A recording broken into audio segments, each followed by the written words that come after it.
Made in Japan. Like, ever notice, like, the day after you cut your nails, you need them? So I trimmed my nails, totally forgetting I'd be opening packs today. I think we did get a rare. Okay.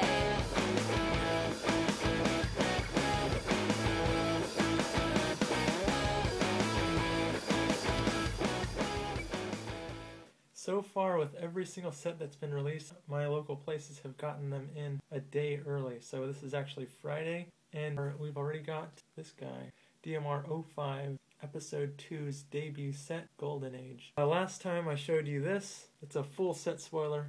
So I've avoided looking at the text of these. I looked at the images. They look really nice. I was actually impressed to see a couple non-Japanese artists are back in the set. So that seems like a recent trend. You should have heard the sound I made when I saw this card right here. The artist is, I don't know how to say that last name, but I know this guy because he usually works with a partner in Magic the Gathering. Those two dudes have just done incredible work. But anyways, if you go to a mall or a convenience store, it's usually going to be about 158 yen, maybe 157.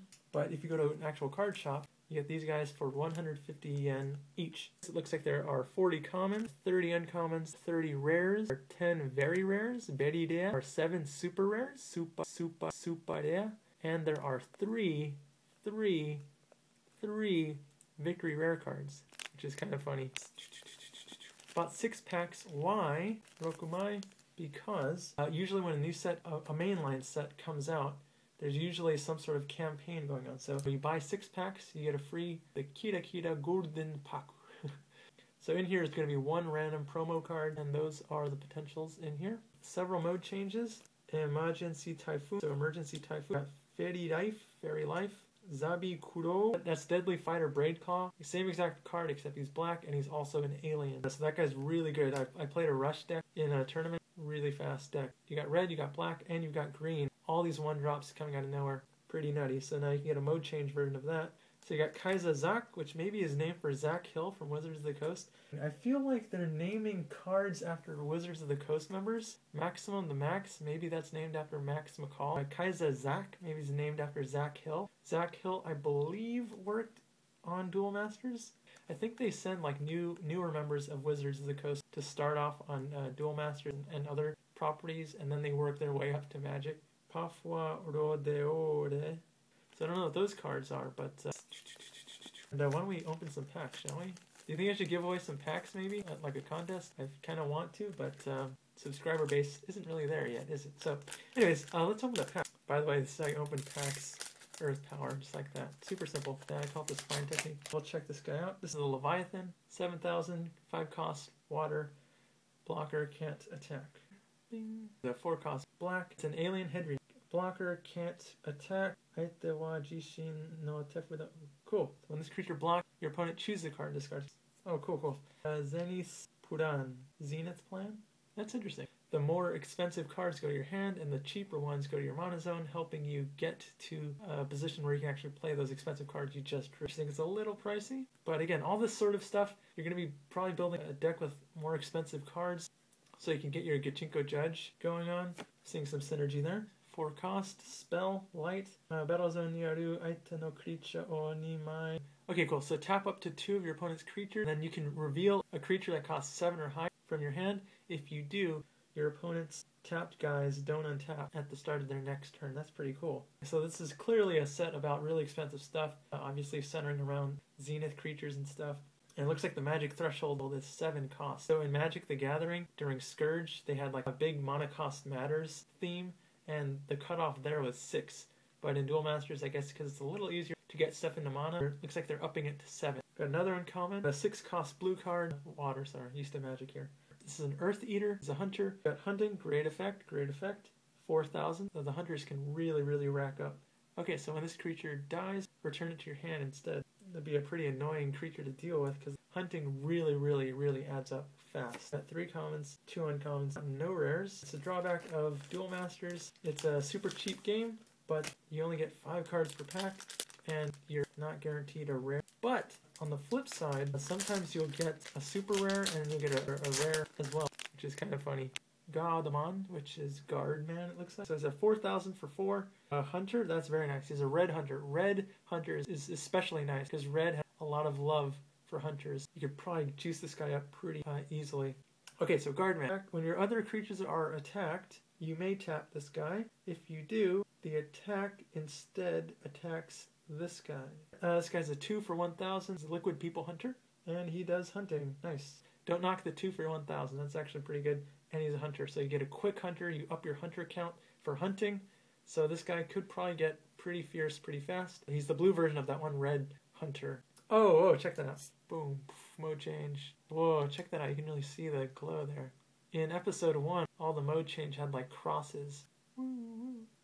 Mode change, all that means is just alternate art, foil, and usually there's going to be some beam effect shooting out of the frame. But other than that, it's identical to this. A few years ago, there was a visual card. It was Heroes cards, which had the little quotes. So I gave Earth Power one of those no duel, no life Heroes cards. So it's just alternate art. That's all it is. So now I'm not sure if they allocate mode change to specifically cards they expect to see use. This guy's kind of borderline. I think he's good for like casual decks like mine. Some of the mode change stuff doesn't really cut the mustard for tournament use, I don't think. There's a mode change version of Come On Peepee. It varies, so not all mode change cards are really spike good. So we got the blue version of this and mode change. Alright, we got a 3-cost Darkness, 2,000 power. He's a ghost. Nice.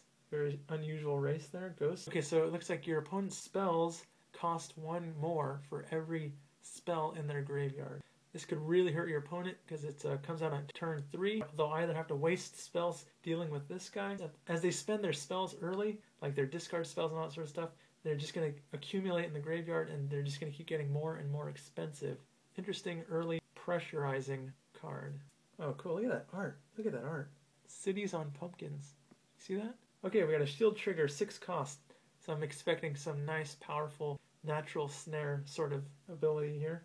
Oh, dang. All creatures, it's going to wrath the board 3,000 power or less, go to the mana zone, including your own, so watch out. 3,000 is definitely going to hit a lot of people, especially if you build your own deck around 3,000 power or less creatures with the aim of getting this, wrathing, and just walking into higher cost spells and creatures. There's 2 packs, no rares. We got a mode change though, so that's something. Not much, but it's something. We got a 1-cost light spell. There's a shield trigger. Bikuri Gado is the card name, so I believe that means surprise guard.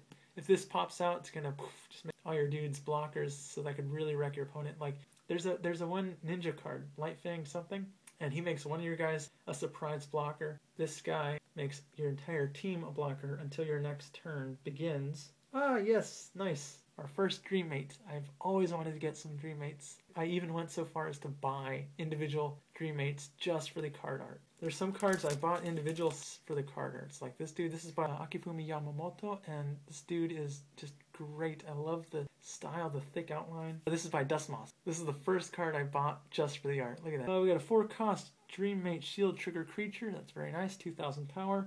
Okay, cool. So when this creature enters the battle zone, choose a creature. This turn, that creature gets plus 4,000 power, and your opponent, Dekinai, cannot attack. Look at that Dream Mate sleeping. Look at him. Oh, we got a common armored dragon, which means he probably sucks, especially because he costs 6. Double breaker, 6,000 for 6. I mean, it's okay. Okay, when this creature enters the battle zone, destroy one of your opponent's blockers. That's pretty good, right? It's pretty good. So, armored dragon, it's pretty good. He's not a hunter, but it's pretty good. Alright, so we got a shine monster. He's like a little robot cat. 3 costs, 2,500 power. So, oh, cool. This is really cool. So when your opponent chooses a creature in the battle zone, your creatures that cost 7 or higher cannot be chosen, but they can still be blocked or attacked. I'm seeing a lot of the synergy with these high cost cards. He comes out quickly and he keeps your dudes safe, like Hexproof, the magic version of you can't be chosen. Those sorts of effects are really, really potent. Yay, our first rare. Gaia Command Hunter. I thought that was mainly a green race, wasn't it? So looking good, 6 for 6,000, and he's a hunter. Very good. And he's a red hunter. That's very good. So he's got Guardman, Double Breaker, so he's good on defense and offense. This guy's got some beef to him, so he could actually survive a guard, probably. Or at least give red a blocker. 3rd pack, we're halfway done. I'ma buy you a drink. I got money in the bank. All the little copyright information is in English.